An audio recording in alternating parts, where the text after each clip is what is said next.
سلام كبرات تخاتلتي داسنا اكسترا نلومي كلتا تحساس كلتا شحن عسران كلتا بستدال وزيناتات سراوي تግራይ ሒዝዎም ካብ ጸንሐ ናይ ውግእ መስመራት ይወጽ ምህላው መግላጹ ሱዳን ካብ መሬታ ተበጊሶም ንኢትዮጵያ ከጥቅዑ ዝፍትኑ በአታታት ከም ዘይተጻወር መግላጻን አመንጎ ክልቲአን ሃገራት ድማ ስምዕ ተገይር ምህላው ዋና ጸሐፊ ውድብ ሕብረት ሃገራት ምስ ቀዳማይ ሚኒስትር አብይ አሕመድ ዝገበረ ርክብ ዝምልከት ዝወጽ ሓበሬታን ዶክተር ደብረጽዮን ገብረ ሚካኤል ዝሃቦ መግለጽን ፕሬዝዳንት አሜሪካ ምስ ፑቲን ክራኸብ ድለው ምዃኖም ምሕባሩን ካለን ዘጠቃለለ ክኸውን እዩ ኣብዛ ቻነል ድማ ናይ ወትር ተኸታተልትን ምዃን ሰብስክራይብ ክትገብሩን ናታ ናይ ደወል ምልክት ክትጥውቁን ብኽብሪ ይዕድመኩም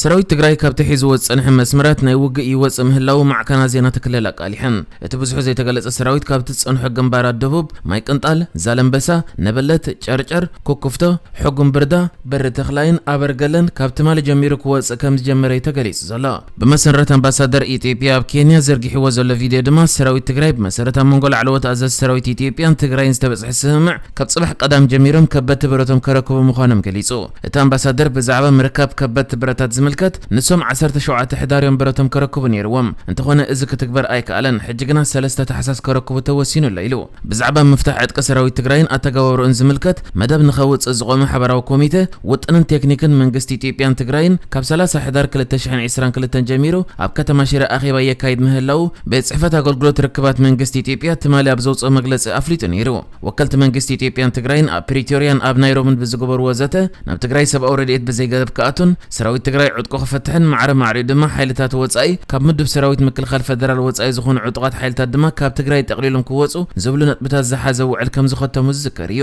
እቲ ኮሚቴ ወጥነን ቴክኒክን በመሰረት ኣብ ናይሮቢ ዝተበጽሐ ስምዕ ኣቀዲሙ ክራኸብ መደብ እኳ እንተነበረ ብሰንኪ ቴክኒካዊ ጸገማት ትርከብ ከም ዝተደናጎየ እቲ ቤት ጽሕፈት መንግስት ኢትዮጵያ ተማሊ ኣብ መግለጽ ይሓቢርዮ እቲ ኣብ ሽረ ዝካየድ ዘሎ ኣኺባ ሓበራዊ ኮሚቴ ንኽንደይ መዓልታት ከም ዝተኻየደ እኳ እንተዘይተገለጸ ኣብ ቀረባ መዓልታት ክዛዘም ምዃኑ እቲ መግለጽ ቤት ጽሕፈት ኣገልግሎት ኮሙኒኬሽን አመልኪቱ አምባሳደር ባጫ ደበለ በወገኑ አዘዝተን ክልቲኦም ወገናት ናገባ ፈታታ ዕድቀ ሰራዊት ትግራይን ዝምደቡሎም ቦታታትን በሓደ ዝእከቡልን አገባብ አመልኪቶም መዓልታዊ አኺባ የካይዱ አለው ኢሉ እቲ አምባሳደር አነ ብዝረኸብኩ ሓበሬታ እቲ ንዕጡቃት ኣብ ሓደ ቦታ ናይ ምእካብ መስርሕ ተጀሚሩ አለ ኢሉ እዚ ከምዚ ኢሉ እንከሎ ድማ ቀይሕ መስቀል ኢትዮጵያ 13 መካይን ዓለም ለኻዊ ማሕበር ቀይሕ መስቀልን 3 መካይን ናይ ቀይሕ መስቀል ኢትዮጵያን ኣስታት 200 ቶን ምግብን መድሃኒትን ዝርከቦ ሰብኣዊ ረድኤት ጽዒነን ናብ መቐለ ከም ዝኣተዋ ገሊጹ እተን መካይን ካብ ማሕበር ሽኮርያ ኢትዮጵያ ዝተወፈየ ኢንሱሊንን ዲያሊሲስን ዘድል ነገራትን ውን ከም ዝተማልአ እቲ በቀይሕ መስቀል ኢትዮጵያ በትዊተር ዝተመሓላለፈ መልእኽቲ የመልከት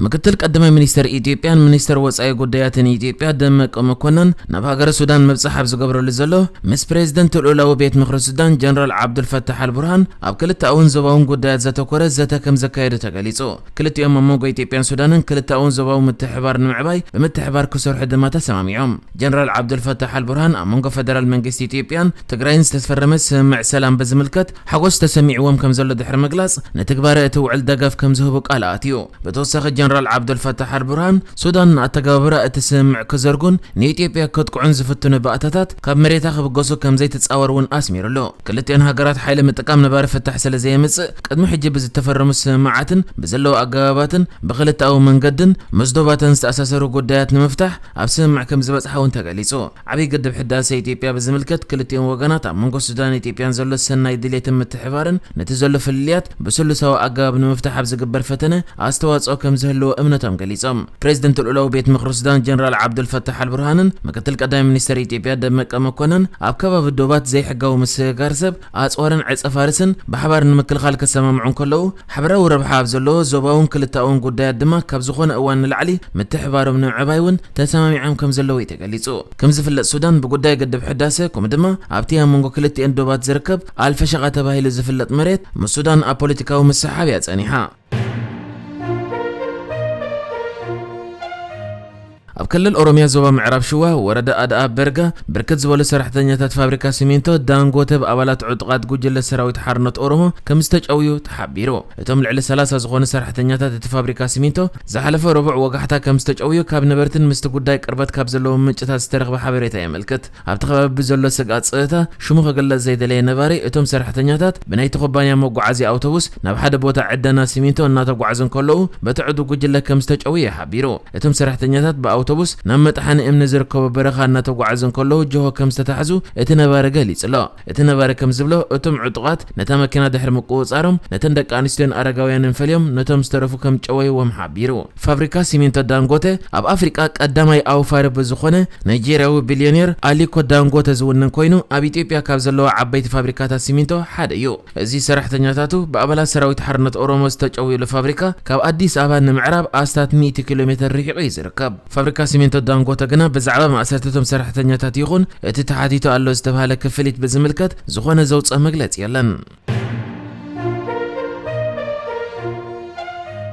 ዋና ጸሓፊ ውድብ ሕብረት ሃገራት አንቶኒዮ ጉቴረስ ናብ ኢትዮጵያ ምብጻሕ ዘካይደሉ ዘሎ ምስ ቀዳማይ ሚኒስትር አብይ አሕመድን ኣብ ወንበር ሕብረት ኣፍሪቃ ሙሳ ፈኪ መሐመድን ኣብ ኣዲስ ኣበባ ተራኺቡ ከም ዘተየ ተገሊጹ። እቲ ዋና ጸሓፊ ኣብ ዝቐረበ እዋን ብመንጎኛት ሕብረት ኣፍሪቃ መንጎ መንግስቲ ፌደራልን ትግራይን ዝተኸተመ ነባረ ምቁራጽ ተኹስን ተግባሩን ብዝምልከት ሙሉእ ደገፍ ክገብሩ ድልዋት ምዃኖም ገሊጹ ነይሩ እዩ። ንሱ ወሲኹ ውድብ ሕብረት ሃገራት ነቶም ሰብኣዊ ደገፍ ዘድልዮም ሰባት ንምሕጋዝ ሙሉእ ዓቕሙ ከም ዝጥቀሙን ቃል ኣትዩ ነይሩ እዩ። ሰለስቲኦም ሰበስልጣን ኣብ ልዕሊ ሃገራዊ ዞባውን ዓለም ለኻውን ዛዕባታት ከም ዘተይውን ቤት ጽሕፈት ውድብ ሕብረት ሃገራት ዝዘርግሑ ዜና ሓቢሩ ኣሎ። እዚ ከምዚ ኢሉ እንከሎ ድማ እቲ ኣብ መንጎ መንግስቲ ትግራይን ፌደራልን ተበፂሑ ዘሎ ሰነድ ስምምዕ ሰላም ሃልዋትን ድሕነትን ህዝቢ ትግራይ ብዘረጋግጽ መልክዕ ተፈሪሙ ክብል ፕሬዚደንት ክልላዊ መንግስቲ ትግራይ ዶክተር ደብረጽዮን ገብረ ሚካኤል ሓቢሩ። ዶክተር ደብረጽዮን ነዚ ዝበለ ኣብ ህልው ኩነታትን ስምምዕ ሰላምን ኣድሂቡ ምስ መራሕቲ ሃይማኖት ሲቪክ ማሕበራትን ውዳበታትን ኣብ ዘካየዶ ዘተ ኮይኑ እቲ ተበፂሑ ዘሎ ስምምዕ ሰላም ሕቶታት ህዝቢ ትግራይ ብዝምልስ መልክዑ እዩ ክብል ኣብርሂቡ።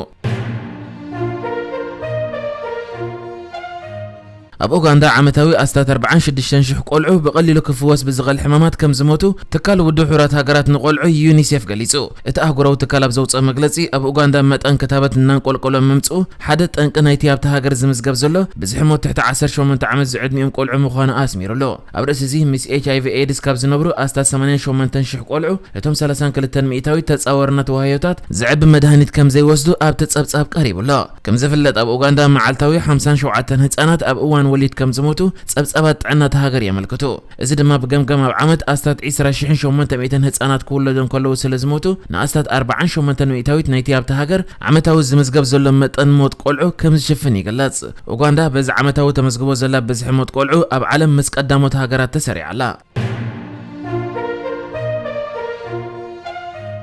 ፕሬዚደንት ሕብረት መንግስታት ኣሜሪካ ጆ ባይደን ኣብ መንጎ ሩስያን ዩክሬንን ዝካየድ ዘሎ ኩናት ንምቁራጽ ምስ ሩስያዊ መዘንኡ ቭላድሚር ፑቲን ንምርኻብ ድልው ምዃኑ ገሊጹ። ፕሬዚደንት ባይደን ኣብ ዘረብኡ ብወገን ፑቲን እቲ ኩናት ንምውዳእ ኣማራጺ ንምርካብ ድሌት እንተሃልዩ ንምርኻብ ድልው የክብል ተዛሪቡ። ባይደን ምስ ፕሬዚደንት ፈረንሳይ ኢማኑኤል ማክሮን ብሓባር ኣብ ዝሃቦ መግለጺ ፑቲን ነቲ ኩናት ንምውዳእ ተገዳስነት ከም ዘይብሉ ኣስሚሩ ኣሎ። ክልቲኦም መራሕቲ ኣብ መግለጺኦም ንወራር ሩስያ ኣብ ልዕሊ ዩክሬን ምቅዋሞም ክቕጽሉ ምዃኖም ገሊጾም ኣለዉ። መራሕቲ ኣሜሪካን ፈረንሳይን ነዚ ዝበሉ ዩክሬን ካብ 10 ክሳብ 13,000 ወተሃደራታ ኣብቲ ኩናት ከም ዝተቆትሉ ድሕሪ መግለጻ እዩ። ኣብ ዝሓለፈ እዋን ሩስያ ይኹን ዩክሬን ብዛዕባ ብዝሒ ብሰንኪ ኩናት ዝሞቱ ሰባት ኣሃዝ ከይሃባየን ጸኒሐን። ኣማኻሪ ፕሬዚደንት ዩክሬን ብዛዕባ ህይወቶም ዝሰኣኑ ሰራዊት ዩክሬን ኣመልኪቱ ዝሃቦ ቁጽሪ ብሰራዊት እቲ ሃገር ገና ኣይተረጋገጸን ኣሎ።